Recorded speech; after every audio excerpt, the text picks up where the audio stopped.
Yes, so hello everybody in the room and also online. As John said, my name is Mike. I'm from the University of Bath. I work on the MyWorld project. So MyWorld's very, very large collaboration between universities in the west of England, so universities of Bath, Bristol, UE, and Bath Spa, and many, many industries also based in the west of England. So places like BT, Aardman Animations, and a huge amount of creative production companies in the West. So it's very nice for me to be able to come up north and tell you guys a bit about it and share some of these kind of regional experiences with kind of a larger audience. I'm going to start today by addressing something that I like to call the audience, or in this case, the Avengers problem. So all of my work and the work of our team is about audience and audience experience. Now, this is not really a trivial task. I'm a psychologist by training, a cognitive scientist, and I'm really interested in how audiences kind of become engaged or immersed with artistic content. Now, the reason why I like to call this the Avengers problem is because there is so much that we bring with us into an audience experience that is almost impossible to capture. So the very first film in kind of what we might call the Marvel Cinematic Universe, if you're into that, was Iron Man. In 2008, I was 14 years old when this came out, and it absolutely blew my teenage brain. Flash forward 11 years, and to me being in the cinema in Bath at midnight, queuing up to watch Avengers Endgame, we'd basically gone through a decade of some of the most substantial and huge changes that any person can go through. So I left school, I went to university, I made new friends going to see some of these films. I continued, I went to my master's degree and made more friends and continued seeing some of these films. I met my future wife, moved countries, and would go and see these films in cinemas in places that I hadn't lived before when I was starting to feel maybe homesick. And then moved back to the UK and to Bath. And I started my PhD, which takes us up to 2019, where I sat down at midnight to finally watch Avengers Endgame. Along with everybody else in the audience, I laughed when there was moments of laughter and funny. I cried when there were sad parts. And then at the end, we all gave a standing ovation to who, like the actors weren't there, but the whole audience gave a round of applause at the end of the film, which is a very interesting experience. It absolutely blew my mind as well. A pack of wolves could have run in while I was watching, and I would have had absolutely no idea. Which feels like a weird evolutionary quirk to have happened, to become so engaged in a story. And please ignore my fanatic focus on the Marvel Cinematic Universe. We all have an experience, I'm sure, of being so completely engaged or immersed that in an experience or in this form of arts or music that really touches us, where we maybe lose sense of our body, we lose sense of time, we become so completely engaged that we find ourselves within this world that was created. Which again, a very weird evolutionary experience, to be so completely engaged that you lose sense of your surroundings. Because if a wolf did appear, you sort of need to know, you need to have a sense of your surroundings. So immersion in this way, or immersion in this way, immersion in narratives and immersion in story must have like a very important psychological function. Of course, to share stories with one another, to share cultures. In fact, some of the prevailing theories of why we developed complex language was so that we could tell complex stories to each other, to be able to convey that information. So it's sort of a bit like sleep. I think that's a nice way of thinking about it. Sleep, you put yourself in a very vulnerable state, but it's so important that we have to do it anyway. Immersion, you put yourself in a very vulnerable state, but it's so important that we kind of have to do it anyway. Which brings us back to the audience problem. It's such an incredibly powerful and complex experience, but how on earth do we even begin to start getting at that? I can tell you for a fact that if somebody had tapped me on the shoulder while I was watching Avengers Endgame, well, to start with, I probably wouldn't have noticed. And then if they'd really got my attention to be asking like how I was experiencing it in the very moment, I would have probably been quite annoyed that they were interrupting me and saying like, how are you finding this right now? So we don't really want to break the experience, which means in psychology and in audience research, we tend to opt for post-viewing questionnaires. And this is a very real questionnaire item. I've taken this out of research. I myself, in fact, have used this questionnaire item in a great number of studies. So the way that we would typically use a questionnaire in psychology is called, it tends to fall around a Likert scale. A Likert scale, in this case, is a 7-point scale in which you might respond how much you agree or disagree with a statement. So here the statement is, during the film, I was very immersed. If at 3 o'clock in the morning, you would come out with a clipboard and you'd ask me how much I agree with this statement, I would have said, yes, I strongly agree, 7.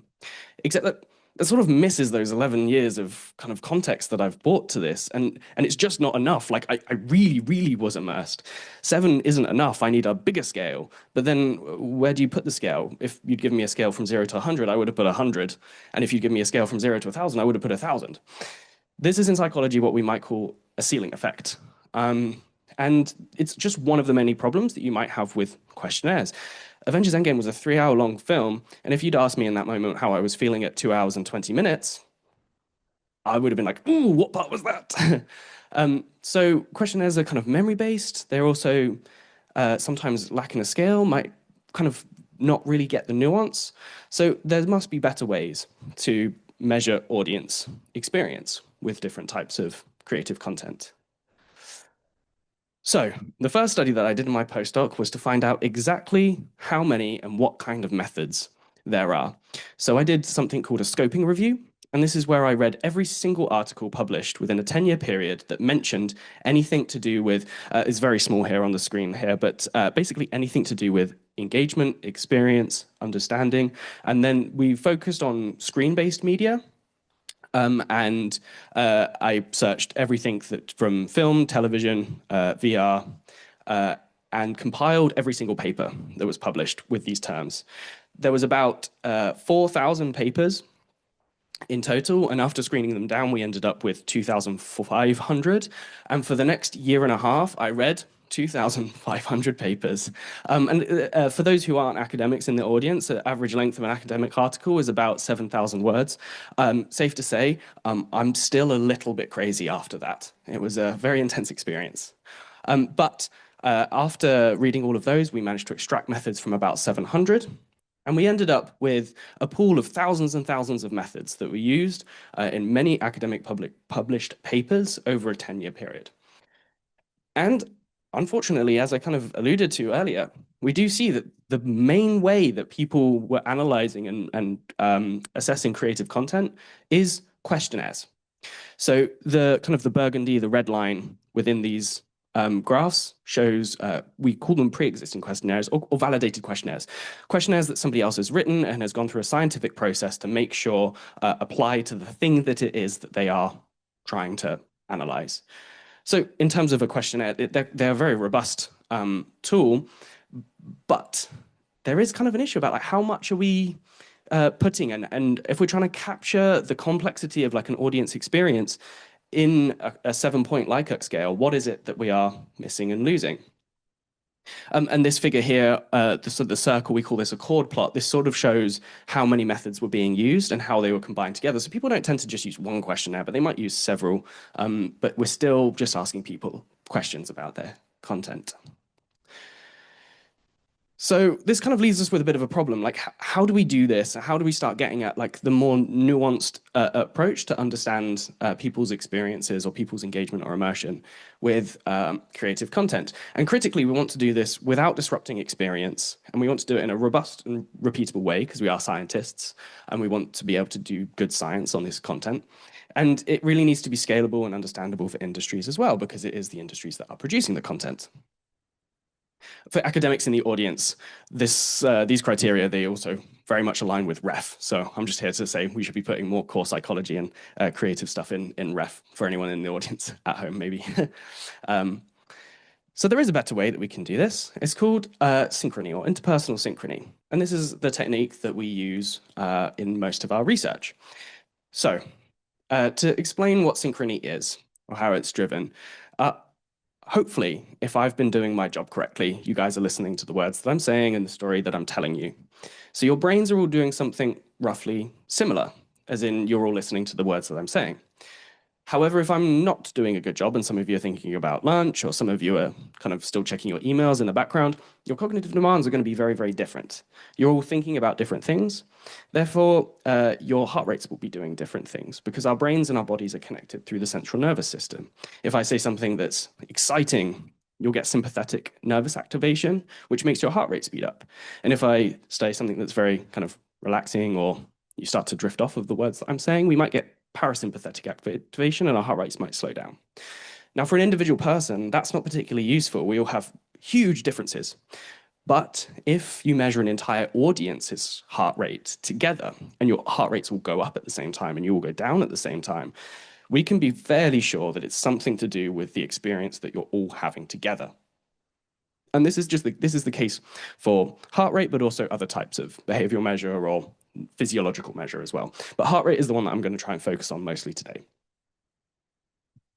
Now, we know that this does work and this correlates very strongly with things like narrative engagement. This is a previous piece of work done by Hammond and colleagues with Ian Gilchrist, who is one of my PIs, one of the people who leads on the project that I work on. And these two graphs here show very strongly that inter-subject correlation, so how much people correlate together between your participant group, correlates incredibly strongly with narrative engagement. That's not to say that The Wild Gardener is a unengaging program. I happen to very much like The Wild Gardener.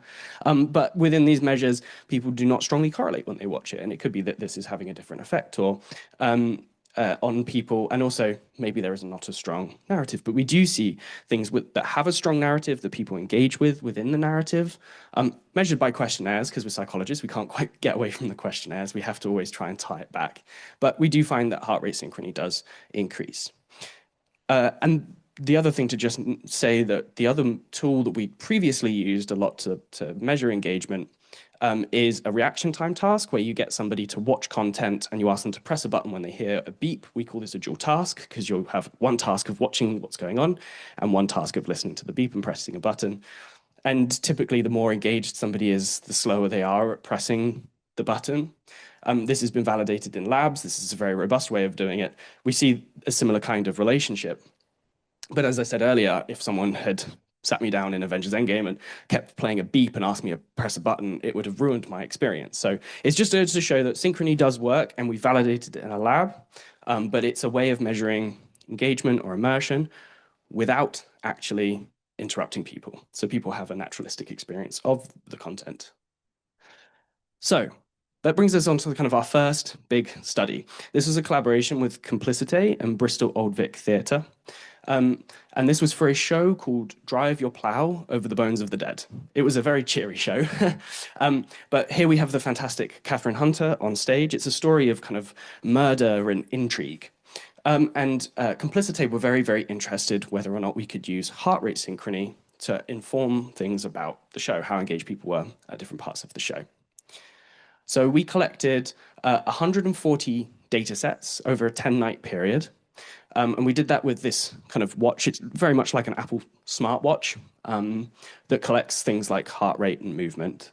And then we measured this across performances and also within performances.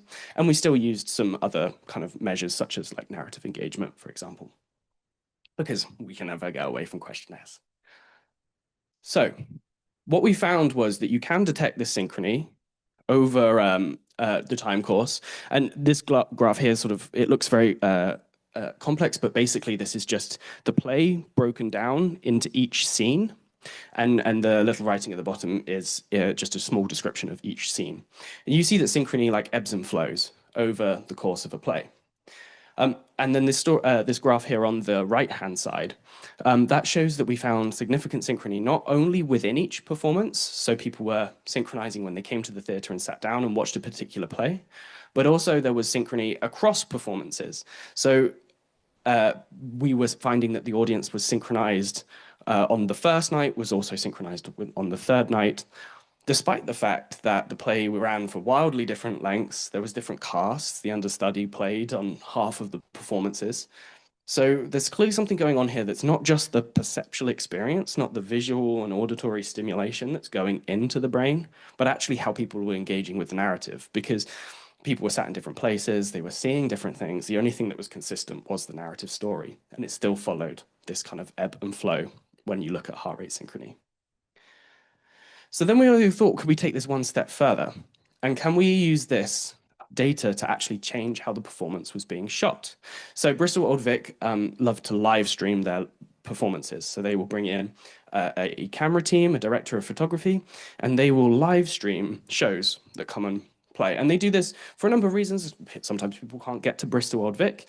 Accessibility allows people from all over the world to engage with their shows. But they wanted to know whether or not parts of Drive Your Plough Over the Bones of the Dead were hitting home.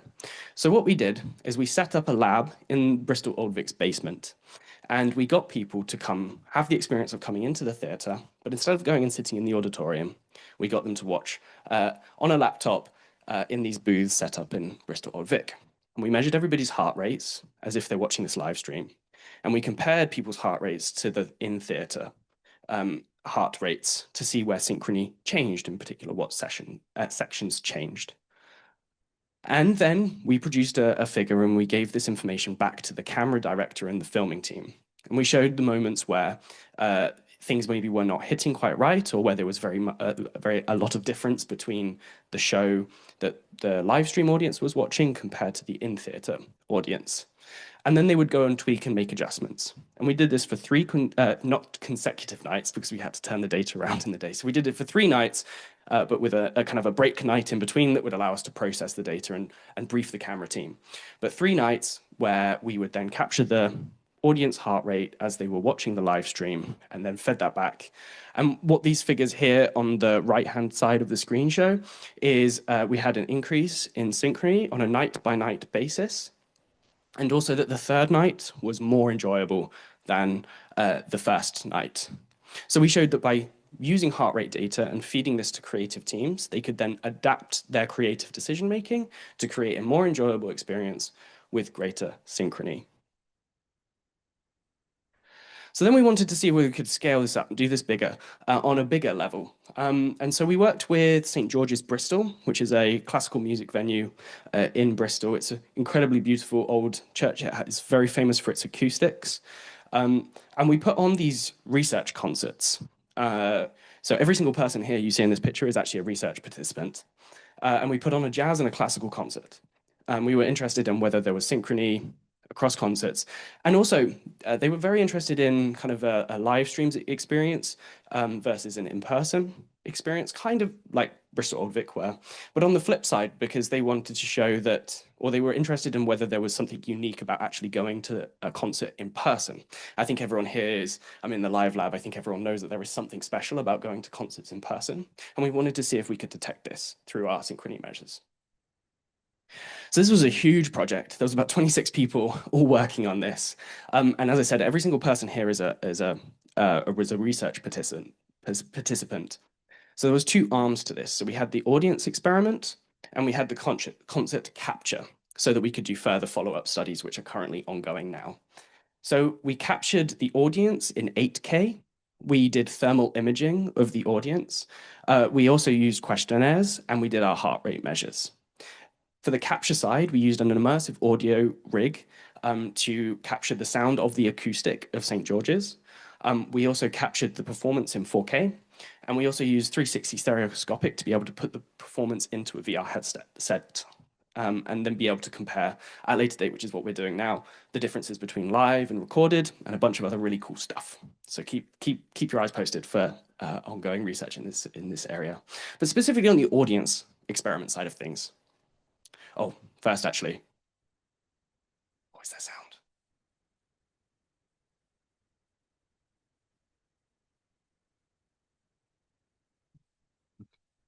Oh, can people hear? People online can hear?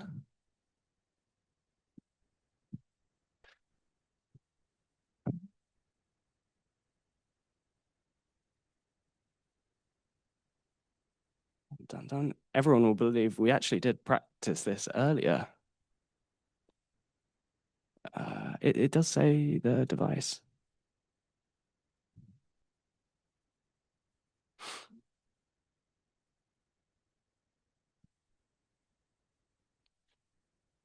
Oh, no. Technical issues always.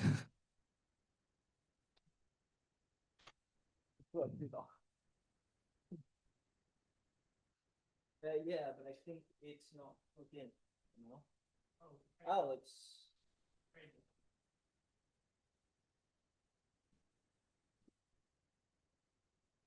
It's okay. I was just gonna show everyone here. I'm sure knows what a concert looks like.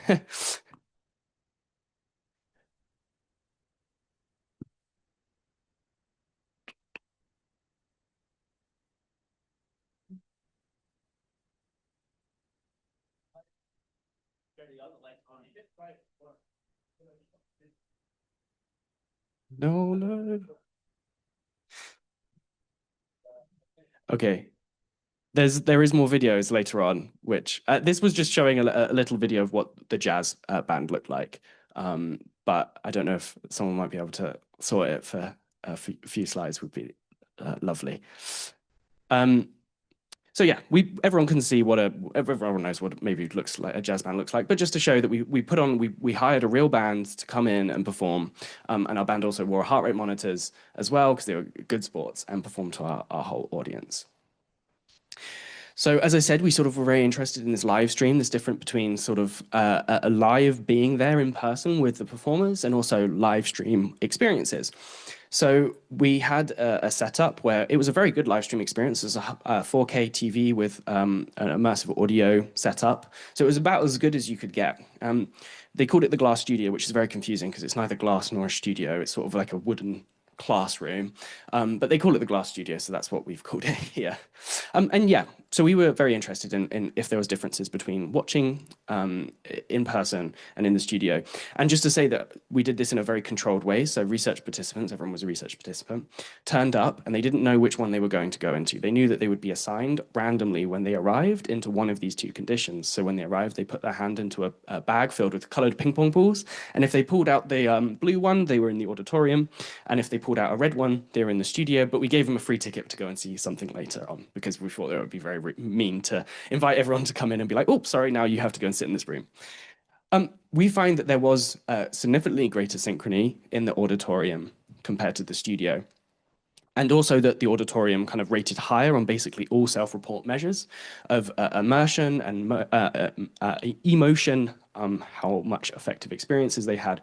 So I think this quite clearly shows that although you can make live streamed things, sorry, everyone online, you can make live streamed things good and you can try and emulate the experience, it's never ever going to be quite as good as being there in person, which I think is I think I would have been sad if we had not found that. But the data does seem to show that.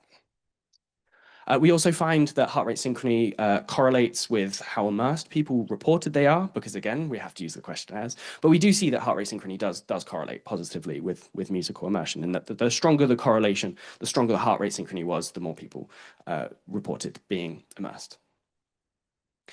So we then decided, like, can we take what we've learned about live performance and can we make something feel live that isn't? So this was a collaboration with Tom Morris Productions, Aardman Animations, and All Seeing Eye, in which we had these kind of R&D questions of can you create a digital performer with the experience of it being live. So The Grinning Man was a musical on at Bristol Old Vic Theatre about 10 years ago. It was 2016, so more than 10 years. No, about 10 years ago. And it did incredibly well and went on to London Trafalgar, where it was seen by Andy Serkis, who loved it so much that he commissioned the entire thing to be motion captured with Imaginarium Studios with the original cast.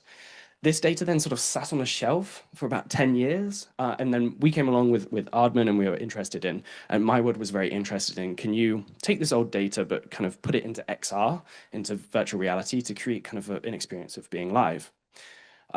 Now, the issue with this is motion capture is traditionally like a one-to-many performance. It's done with cameras and it's the sort of the same performance to everybody. And that's not very unique. And in virtual reality, you kind of need reaction and interaction. Um, this is just a show of what the stage show looked like and how we tried to translate some of this across into VR. So you see, this is sort of a very period piece. The soundtrack is fantastic, but you'll just have to take my word for it. And yes, this is a story of this character called Grin Payne as he searches for answers about what happened to himself and why he ended with this big scar across his face. So we went in through a design process to see how we could take the information that you can gather from a VR headset and put it into to kind of drive an avatar of the performer to make it feel interactions. We had these two kind of topics with sort of the actions, which is the actions maybe that a performer could make, and then reactions, so things that an audience might do that you could then take to alter a performance. And in VR, this tends to go to sort of like where you're looking and your movement. So we're kind of moving away from heart rate now because you have to put an extra monitor on somebody to get that. But looking at, can you kind of get this information of how an audience is reacting live and then drive that to alter this digital performance. And what we ended up with, so we ended up with an ability to be able to control this performance and kind of control the attention of the performer, whether or not they were like looking at the audience or maybe even like averting away from the audience. So it's a very powerful thing in stage productions to acknowledge like the audience's presence through absence, sort of very on purpose, like ignoring where the audience is, gives the presence of the audience being there because you're being very obviously ignored. Now, we did a lot of testing with this, and we found that it was disconcerting to have the performer kind of deadpan perform straight down the barrel of the lens to the audience member, because, of course, being serenaded with a musical experience where they do not break eye contact with you, especially when the performer is a little unnerving, is somewhat off-putting. And likewise, like not having them look at you, not like having them like address who you are, also slightly unnerving and off-putting. So what we did is inside the sequencer in Unreal is we kind of created a system where you could put this like on or off to kind of control at very crucial like narrative moments or at peak musical experiences, because everything that we've learned about liveness and the audience experience kind of shows that we should really be tying these kind of edits to key narrative moments. It's the narrative that's important. It's the music that's important. And so we end up with a system where you have the digital performer being kind of recorded, and this is a static performance, but then we can repipe this into the digital avatar to kind of very subtly just change the performance so he's addressing. Again, this is very difficult to tell without it being in VR, but hopefully it comes across a little bit on the screen. So the finished piece we showcased at SIGGRAPH last year. And keep an eye out through MyWorld channels because we're very often showcasing it around the country. And it's well worth going to see it. In fact, it was seen by some of the original writers of the musical, and they loved it so much that they did a social media post. But I mean, for the actual writers to like come out and condone it was pretty special. And so we have this piece, and now this is where the synchrony starts coming back into it. So we were really interested. Now, we don't have heart rate, we only have movement, which is one further level of like abstraction away from what's going on in the brain. So the brain is processing the creative experience, and that's going through the central nervous system and affecting kind of our heart rates. But behavior is like another step removed. And so what we discovered was that in both versions, so we had a control version and an experimental version, The experimental version was, as I just described, this interactive performance, and the control version was all of that stuff turned off. So it was just the regular performance, motion captured, and kind of retargeted through to an avatar, which is still very good. We still had Aardman doing the animation. They're very good at what they do. We still had kind of the motion capture data in the performance, which is also like, very, very good. And then we find that between the two versions, when you look at just like pure movement and where people are looking, there isn't really any differences, except a couple of sort of quite big spikes when the performer might like crouch down and perform from the floor, or kind of stand up high and perform looking down. But when we look at synchrony, we find that there's actually significantly higher synchrony in the experimental condition compared to the control condition, which when I first saw this actually didn't make a whole lot of sense to me, because in the control condition, the performance was identical for every single person, because there was no interactivity. So everybody stood and it was the same performance, and the character moved through the same space and he looked in the same place, exactly how it was shot. So if it was motion captured and he was looking in this direction, he was always looking in this direction. In the experimental version, he would have those moments of boldness where he would address the audience, or those moments of shyness where he would look away from the audience. So they had a different experience, and it was unique to them depending on where they were looking at the time or where they might have been. But we still find higher synchrony in the experimental condition, which I think really starts to show that it is not, like, again, not perceptual experience. It's not the experience itself. It's not the thing that's going into your eyeballs that is driving this synchrony. And this is just movement synchrony, not heart rate. But we still find that experimental, something that is more engaging, more immersive, more interactive, has higher synchrony. The last thing that I'm going to talk to you about, and while we're on the subject of movement, is how we can start applying these methods to kind of remote audiences. We have a very large remote audience today. And so it's becoming more and more interesting to try and understand what the remote audience's experience is. I think our work from St. George's does say it's still better going in person, but we know sometimes that is an option. And we want to see whether or not people are still having a good time remotely. So we've developed this tool called Trace, and it uses a webcam to capture someone's face. And it does this discreetly, and it does this confidentially by taking somebody's face and abstracting it to a series of dots, landmarks. And then we only record the location of those landmarks. And I think it's quite small down here, but the shape of the face is very kind of non-specific. You couldn't identify anybody from this. And we find that we can use this for a whole bunch of audience metrics, but also things like synchrony analysis and facial expression analysis. And we find that when people become engaged and remotely, their faces do start to synchronize in terms of the content. And even just looking at kind of more baseline audience metrics, we did some research. A colleague of mine did some research using this, and we find that when you poll people, so those types of studies that I don't particularly like doing because you have to interrupt people, but they are a very good way of doing psychology experiments. But we find that when you do regularly interrupt people and ask them how they're feeling when they're watching a piece of content, this graph on the left-hand side kind of shows that the people who are moving more and fidgeting more are reporting that they are distracted far more than the other, like being engaged or immersed or reflecting on the content. And we also find that when you ask people at the end of a piece of content, or if you interrupt it after about 20 minutes, if they would like to keep watching, the people who were moving more tend to rate that they would not like to keep watching. So really, we do fidget when we get bored, is what this is showing. But we can detect this remotely via webcam. And then the last thing that we can do is we can sort of break apart sort of emotions based on facial synchrony. And so we've just introduced this MATLAB toolbox called Trace Lab, which is specifically developed for analyzing this facial expression data from Trace. And there's many different types of analysis technique that we can use here, but we started to explore the ideas of using like a correlated components analysis, which is a technique that we would typically use for kind of brain imaging, EEG type processing.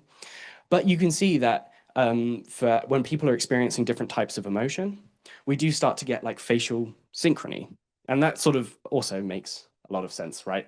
If there's a happy part of a film and we all smile, we probably all smile at the same time. If there's a sad part, we might all cry at the same time. And we can detect it. But it's just cool that we can detect this with machine learning methods. So what's next for this branch of work that we're doing through MyWorld and audience understanding? Well, we have this incredible facility built down in Bristol that allows us to kind of do this research at scale. So this is not a cinema, this is a lab. Every single one of these seats has a heart rate monitor. Every single one of these seats has an EEG headset. They all have a laptop to allow people to do kind of these momentary questionnaires or filling questionnaires at the end. This cinema is fitted with a Dolby Atmos system and has 4K cameras pointed at the audience so we can record motion in the complete dark. With infrared. We also have the capacity for doing thermal, and we have like a full cinema quality projection screen. So what we can do is we can recruit 36 people at a time and bring them into this lab and show them immersive content or show them any kind of filmed screen-based media. And then we can do synchrony analysis at scale. And hopefully this will start to help us. This is very open. I think we've done 2 studies in here so far, more on the way. So if people online who are watching down south, keep an eye out on the MyWorld mailing list. We're always looking for participants if you want to come and take part in this and see this incredible facility as we continue to discover exactly how people synchronize and how they get immersed and what's happening in the brain and in the body. So to just briefly sort of summarize, we have this weird thing that we do, which is completely switch off from the outside world when we get engaged. And this has like an important evolutionary function. It allows us to share culture and share stories with each other, become engaged. And anyone who's ever been immersed in a beautiful song or a fantastic play knows it's a good experience to do. It's something that we love and we enjoy. But we can kind of take what we learn from this, and then we can start to apply this to new types of performance, emerging media, new types of creative endeavor, say driving avatars and learning about how narratives unfold within our brains and in our bodies to adjust performances to make them as good as possible, or even to just learn if there was something that's not hitting quite right, or as a director might, we've just been working with one company actually who, very interested in trying to work out if like director's intent is coming across. And so if there's a big story beat, we would expect to see high synchrony in those moments. And this gives us a tool to allow us to sort of get a fine-tuned idea about exactly how people are responding on a moment by moment, but crucially, without interrupting. And we are about to engage in a new line of work where we're going to try and do this at scale. Just a last slide here to just say thank you. This is, of course, not just me, but the project is led by Professor Danai Stanton-Fraser and Professor Ian Gilchrist from the Universities of Bath and Bristol, respectively, and also my colleagues of Felix Carter and Jakob Nwala, who are also postdocs, and then our PhD students, Theo, Emma, Andrew, Charlotte, and Matteo, who all do fantastic work in a huge range of, this was just a small taste of what we've done, and particularly the PhD students have each got incredible questions. So I strongly encourage everybody who is watching or who is here in the room to go and have a look at all of that work. Thank you. Cool. So thanks very much, Mike. So we've got some time for questions. So if you're in the room, just ask your question. If you're online, you can either put your question in the chat or you can put it in the Q&A. Alan will stick his hand up and tell me, and then we can read them out to the room. So I don't know, has anyone got any questions? Then the people online will hear you. When you talk about filming an audience who are watching something on screen, when you're watching at a theatre, your eyes scan the stage to follow the action, the story, but you don't get the same when you're doing it on a screen, even if it's just in the next room. How can you incorporate that possibility in your studies? Yeah, so this is a really fantastic question. This is it's been referred to as sort of the tyranny of cinema, in that you know, something that is screen-based or shot, you are seeing through the eyes of the director. The director is creating a visual narrative and using things like cut shots and length of shots to create like a language of cinema. The thing that makes theatre very special, as you exactly said, is that we're free to look at whatever we want. And sometimes what we want to look at is like the beautiful architecture of a theatre. And it, you know, we could be staring at that while there's the beat of the play going on, but it's even that contributes to our experience of what it is to see something that is live. Now, what I think is still amazing and fantastic is we still see strong synchrony, even though when you have a theatre audience, they're all sat in different seats, so they all have a different view of what's going on. They're all in charge of where they're pointing their eyeballs, and they could be choosing to look at different things, whether that is the main character giving like a monologue down the front, or it could even be like a piece of I'm not a theatre, I'm sorry if I'm using the incorrect terminology, but sort of like people creating shapes in the back to create kind of experiences of, you know, ensemble cast and things. But we still see significant synchrony in those moments, despite those perceptual differences. And also we see when you compare that like live in the theatre, in the auditorium, and that recorded or that live streamed where the director is choosing what people see, we still see the same arcs in synchrony. So it really is less to do with, you know, the perceptual experience, what's getting into the eyeballs. Of course, that does have an effect. I mean, you can show people really boring like squares and circles, and if you sit people down in a booth in a psychology lab and you do that, you will of course still detect synchrony because something similar is going on. But it's nowhere near as powerful as when people are actually engaged with the content. So this is where like it's sort of, this is where these different types of measures of synchrony really come in as well. Heart rate, we think, is one of the strongest measures because you have to do processing in the brain for it to then go through your nervous system and affect your heart rate.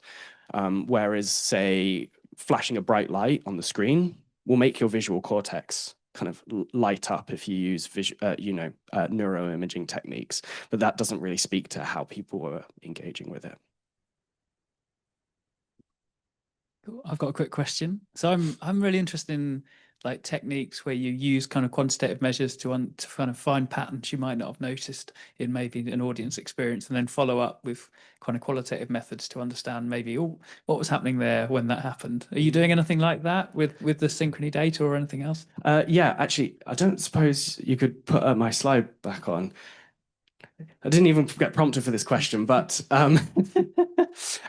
so in the St. George's study, one of the master students who was working on this project with Jakob started to get really interested in these kind of very small behavioral measures. So it is indetectable with the human eye. It is a few pixels within these 8K cameras. But when you zoom into somebody's face and you track their face in space, somebody who is engaged with the music, who is engaged with the rhythm, you sort of see this like sinusoidal head bobbing as they nod along to the rhythm. And then you can kind of see here that some people just don't do that. And I believe that she found that this does kind of index how musically immersed they were. So yeah, I think there are some really interesting types where you can start to pull together these like qualitative experiences of like how someone felt during it, and these like large scale behavioral metrics. Yeah, I thought it was very interesting. Any more questions? Have we got any on the line? Oh, Joe's got one, I think, so I'll hand it to Joe at the back. Thanks, Mike. It's a great presentation, really interesting. There's a lot of evidence here for synchrony, indexing, immersion, and engagement. When does immersion and synchrony not correlate? Is it related to any other sort of constructs that we have? Yeah, when it seems to work in these studies when would you expect it not to work, or when have you observed it not effectively indexing the results of the questionnaire? So it's really another really good question. It's something we've been thinking about a lot, because high synchrony doesn't necessarily we kind of just think that people are paying lots of attention at that particular moment, or at least people are paying attention crucially in the same way. So if people are paying attention to a particular story moment, for example, and they're all doing that in the same way, we would see high synchrony. However, and a good illustration of that is, so in Drive Your Plow Over the Bones of the Dead, we found that some of the biggest peaks in synchrony, so it's like a murder mystery, and murders happen throughout. And some of the biggest peaks in synchrony are when the murders are, and then when the murderer gets kind of revealed. So these are very much, people are paying attention, they're very crucial narrative moments where something happens, but everyone is on the same page. But if you had something that was like a thriller, or something that really makes you think, or you're engaged, but everyone's got different theories about what's going on, that I would suspect that we wouldn't really see these like high moments of synchrony. People might be very engaged, but they're all engaging in a different way. It's that like what we bring to it, which is where I think those momentary responses, this way you get people into a lab and you interrupt them during the performance, although it might ruin the experience, and you definitely wouldn't want to do that like at a concert, for example. But in a lab, it does help us start to unpick that, because you can prompt people and you can be like, how are you feeling in this moment? And it might be that they are engaging with the concert, but concert or the content, but they're doing it in a way that they're just being very reflective about it. You know, if you see something and it makes you think of moments from your childhood, that can be an incredibly powerful experience, but my moments from my childhood are going to be very different to yours. Any more? One more there? One more question? So how is this going to affect the future of entertainment? Are the audiences going to be trained by the authors and the players? How will it work? I'm a bit worried about being manipulated. So that's definitely not our intent. I think it's a really powerful tool for directors to kind of learn how things are hitting. And it's another tool in their belt. So first of all, I think something that doesn't undermine a lot of the work, but something that I think also just needs to be said is basically almost all of our results correspond to the intuitions of the creatives. The creatives sort of know what's hitting by just experience. But this is sort of one way of kind of digging deeper into that and then finding those moments that don't. So yeah, let's say one of those, like when the big murder reveal happens, there might be different ways of finding out like how different audiences are interacting with that moment, because we would expect a big murder reveal moment within a particular piece of content. Everyone should be really, really synchronized. So if they're not at that moment, we could probably say like, okay, people might be bored, so let's try delivering this in a different way. With the live stream of Drive Your Plow Over the Bones of the Dead, we had a real moment of that where, so the whole play, or the majority of the play, is sort of like a monologue type delivery to the audience from the main character. She sort of narrates what's going on, and there was a lot of like structural kind of set pieces happening behind her. Now, when you're sat there as an audience member, your eyes can move very, very quickly to what the performer is saying and what's going on behind, but you can't do that in the language of film because you'd feel really sick making cuts that quickly. So we were finding that because it was this monologue in these like tense pieces, the default kind of way that the film director was trying to get at that was by giving sort of a close-up on the lead performer as she would explain these key moments. And in the in the auditorium of the live audience, we saw really high synchrony, but that wasn't coming across in the live stream. What we tried on the subsequent nights was taking a wider shot to not just get the performer, but to get these like moments that were happening behind the ensemble of the cast. And that seemed to have an effect in those particular segments of the performance.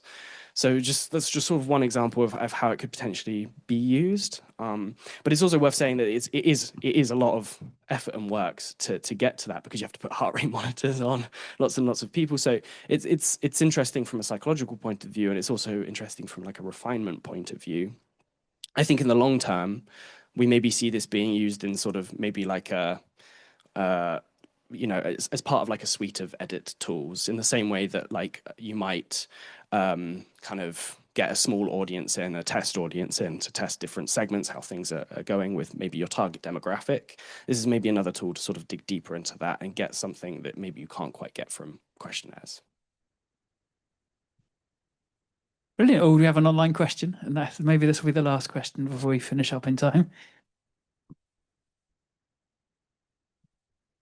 Cool. So we've got a question from Robin Landau, and they ask, are you mostly using the lab and the findings to validate the creative or inform the creation of new work and narratives? So all of our research has come from industry. So I mentioned sort of the Grinning Man was through Aardman. There's the St. George's, who were really interested in. For them, it was more about sort of proving really that there is something really special about the live experience.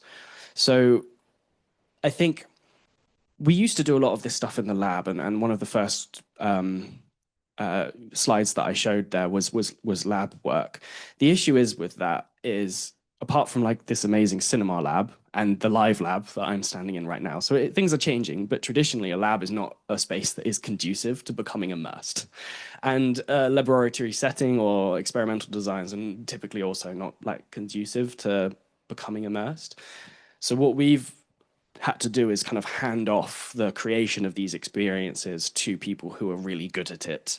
And, why would they, let us come and do psychology research with them if it's not something useful for them as well? So we always do kind of co-creation of research questions. I'm a cognitive scientist. My first and foremost goal is to like work out what's happening in the brain. But if we can do that in a way that like helps somebody answer a creative question, then this is like a win-win situation. So almost everything is sort of this collaboration between academia and the lab space, which I like because everything is really nice and controlled, but also like real experiences, real immersive experiences, because you just can't quite create them in a lab space.